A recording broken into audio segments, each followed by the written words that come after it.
So it is. I don't know what time it is. 8:50.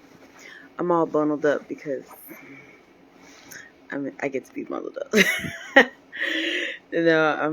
I just actually woke up not too long ago, maybe an hour ago now. It's been a little while. I went to sleep early last night. My cats, they hear me talking. Because I was really tired. I've been feeling really drained over the past few days. And I think it's mostly because maybe hormonal issues, maybe. But I was feeling really tired yesterday, and I went to sleep pretty early. And I woke up, and I was thinking to myself, should I go walking, maybe go to the park or something? But I really felt led to meditate. I've tried to meditate when I wake up. It's not always successful. Like, how your mind is spinning and not wanting to think about things. And so I thought I'd take some time to write. I'm on this truth kick, as y'all know, to really understand the undercurrents of what's happening in my personal life, in my personal headspace. And two things came up. The second one I'll get to later, but the first one came up is our divinity, or my divinity. So what I mean by my divinity or our divinity is that our perfection comes from the gifts that we were blessed with. Um, Sometimes our gifts are harder to see, and sometimes they're easier to see. Um, for me, I'm a creative. I like to create things. I like to make things. I just like to do all the things, all the artistic things. That's my divinity.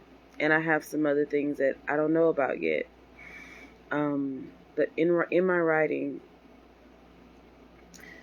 I have been hearing the mother say to me that the issue that you're having right now is that you don't think that the gifts that I gave you can sustain you. And that's just not true. That is definitely something that I have had hammered into my head over many years from many different sources. And it made me lose grips on my own truth and understanding that in this world we're made to understand through parents and school and all these different places that we have to be something other to be successful or to have the life that we actually want, because we're told to have a certain life, but what is the life that you actually want, like you actually require for yourself? That is something that a lot of us struggle with, myself for sure. We're told to go to school and do all the things and have a good job and have a business and just all the really exhausting things that we have to do to be successful in the world. But in reality, that's not the full purpose of why we're here. I feel like we definitely have to go through times where we're out of balance to understand what balance is for us if we choose to in this life.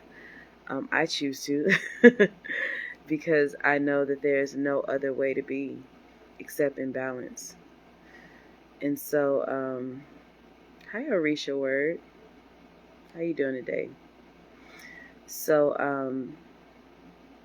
speaking with the mother, she said to me, your divinity and your success lies in the gifts that you have, and the gifts that you are. I'm sorry.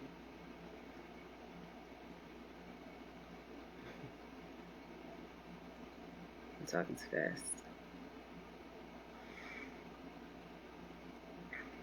She says that your success lies in the divinity that I gave you, in the gifts that I gave you. Your financial prosperity lies in the gifts that I gave you. There's a lot of times I reject my own gifts. I sing, but I haven't made an effort to sing publicly in years because I felt that there was no success in that for me. I didn't have the look or all the things that people need to have today. My voice isn't pop or, rock or any traditionally popular anything. It's just not. I have a very old voice. I call it a Broadway voice. Mm-hmm. And that has torn me down for many years to just not want to try. Because it's like, where do I fit into this space, to this world? I don't know,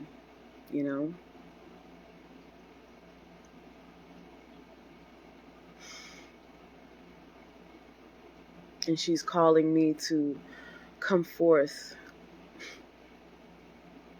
Like just beckoning me like, come on, it's okay. Come on, come out of your shell. Not just with singing, but with so many other things. I think about my work life and the things that I'm willing to do to appease people or companies or whoever it is that I'm working for. Because that's what we've been trained to do. That's what I've been trained to do, even from a small child, to appease adults. And I feel a great resistance now. Not to do a great job, but to appease the people around me. Like, I just don't want to anymore.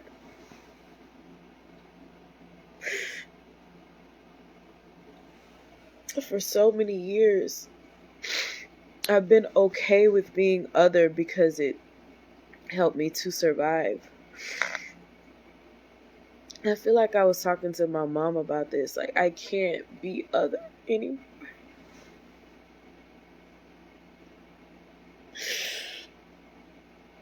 I can't be other anymore. Like, I refuse. It's like a part of me just refuses now. And I have my own little ways of rebellion.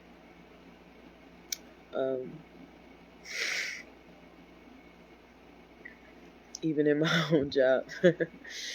But I can't be other anymore. It's not working. Within a few months of any job, I can feel that, like, what are you doing here? Like, why?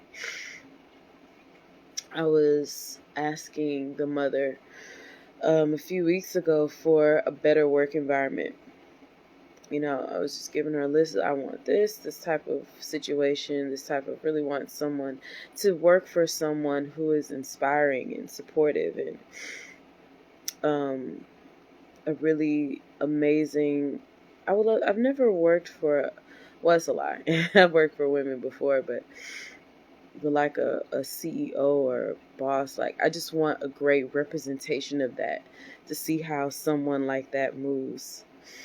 Who flows in the femininity and knows how to work with the masculinity within herself.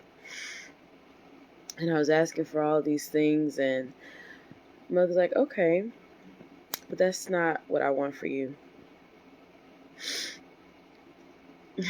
She's like, all the things that you're asking for is in you right now. I was like, I'm not a great boss for myself or anybody else. Like, I don't think I am. I think I could be one day, but I do lack a certain discipline. I hate that word, but discipline. In my own personal life. So how the hell am I going to lead other people?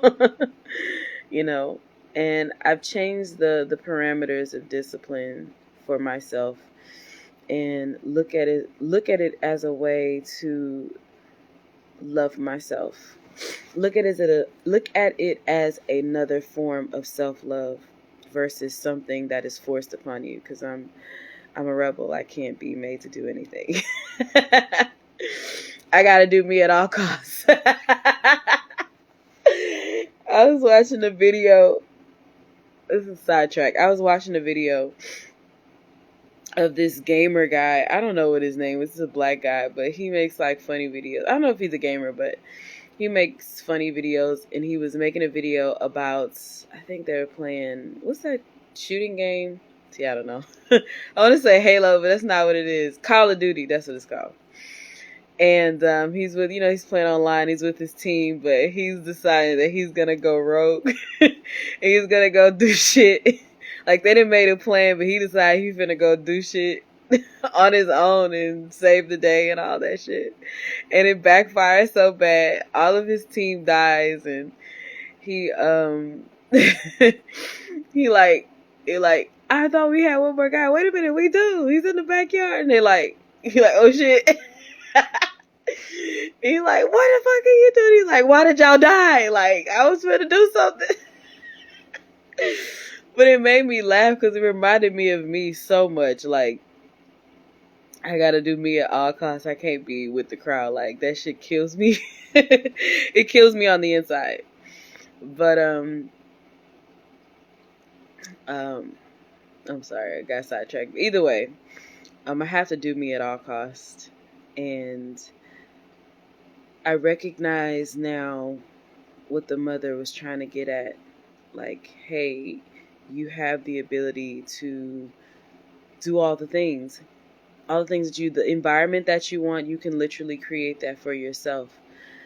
And in my writings, I allow her to speak. I allow any spirits to speak when I need guidance.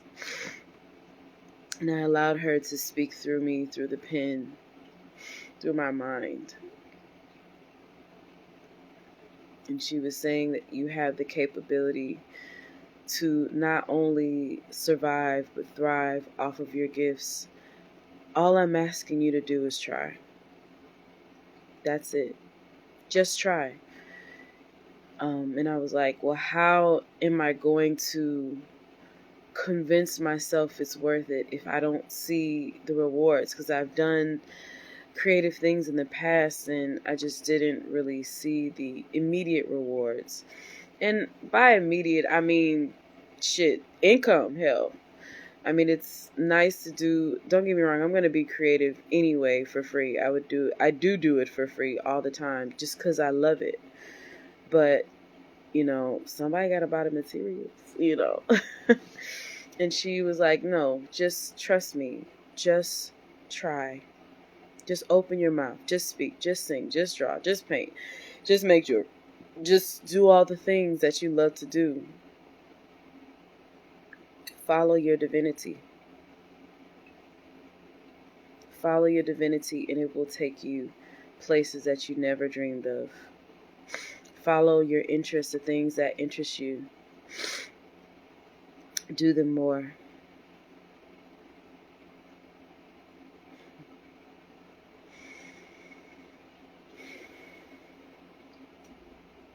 Do them from a space of love and pure expression that honors me.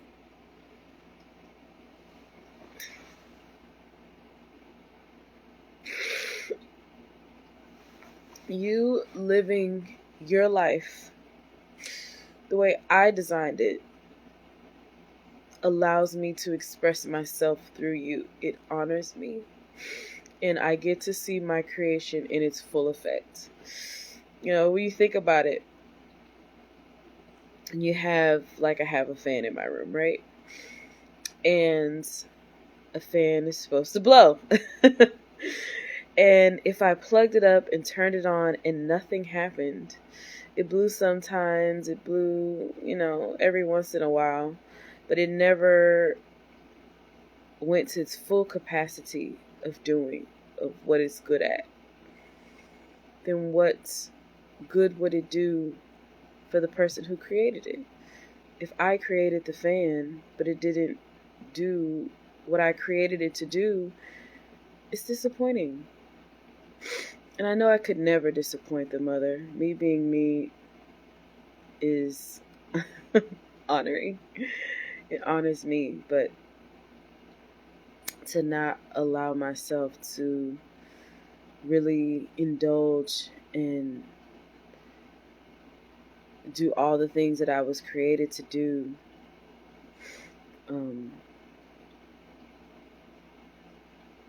it doesn't honor me, and it doesn't honor her, and it doesn't bless my life. I know I have the potential. I have the potential for a very blessed life, and I just haven't been allowing myself to live it because I've been in a constant state of not enough. I was telling someone yesterday, was it yesterday, day before? When you look at yourself from a space of negative, meaning if you're looking from yourself as a space that you're at a -5, you're not where you want to be, you don't really like who you are, you don't feel like you are enough, you're looking yourself from a negative perspective, and you'll always be fighting just to get to 0. But what we miss, and what we have been intentionally misled to believe, is that we are not enough, is that we, I'm sorry, I got distracted for a second. I get distracted sometimes. But is that we're not enough, and that we always have to change or rearrange or fight to be more, when in reality, we're already perfect as is. So everything that we do from that perfection just adds on to what's already amazing. If you're fighting to get just to 0, that means you have to add all these things onto yourself, and you have to continuously do them all the time, every single day, just to be enough for yourself. Do you see how that doesn't make sense? So if I think that my being enough would be me being a CEO running a Fortune 500 company and, doing all the corporate hoo-ha, right? I know that's not for me. But if I think that's where I'm supposed to be, and I get there, then I'll always have to live in that space just to be enough for myself.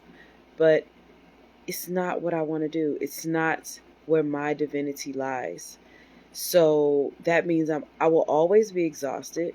I will always be in a state of constant agitation or anger, because me being in a corporate environment and doing corporate things and being corporate fake, that's not me. That'll never work. I could never do that. Not in that way, at least. It had to be something different. But I could never do it in that particular way. So I'll always be stressed out, always be overworked, because I'm fighting from a place of not enough. And to be enough, I have to be that. But to be that is destroying me. So in the event that that doesn't work out anymore, I have a heart attack and I die. Or maybe not that extreme. But in the place where my mental health gets so bad where I can't do it anymore, now I'm at a negative again. So when you live from a basis of I am already enough,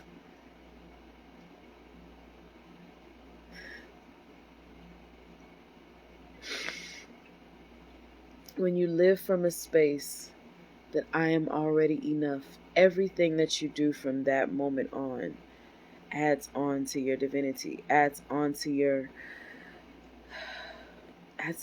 glory, appeases the mother, appeases yourself, glorifies yourself, loves yourself. It's like loving life, infusing love into your life through your own divinity and your own glory. You have to see yourself as you truly are. Perfect. Perfect. You're already perfect. There's nothing lacking. Yeah, that feels good. That feels good. I think I'll stop there. Thank you so much for watching. Thank you to the few people that popped in. I saw a few people pop in. So much love to you. And I hope this was helpful. And thanks for watching. Bye.